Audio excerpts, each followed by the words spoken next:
Aksi perampokan kembali terjadi di wilayah Padang Pariaman, Sumatera Barat pada Minggu 6 Oktober 2024 sore hari.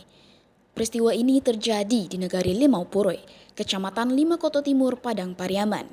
Yang mana dalam peristiwa ini, korban yang diketahui sebagai pedagang emas disantroni oleh dua orang tidak dikenal di depan rumah korban.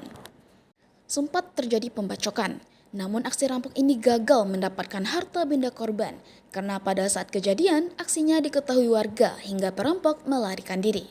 Ya, kejadian percobaan pencurian dengan kekerasan, penganiayaan yang dialami korban yang merupakan pedagang emas, sedangkan perhiasan emas tidak berhasil diambil oleh pelaku karena keburu diteriaki istri korban.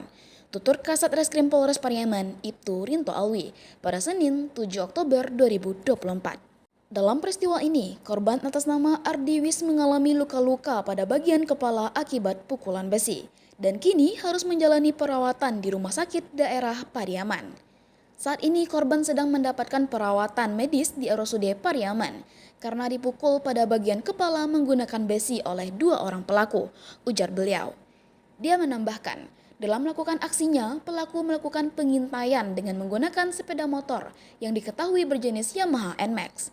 Saat ini polisi masih melakukan pengembangan penyelidikan, sekaligus melakukan pengejaran terhadap pelaku.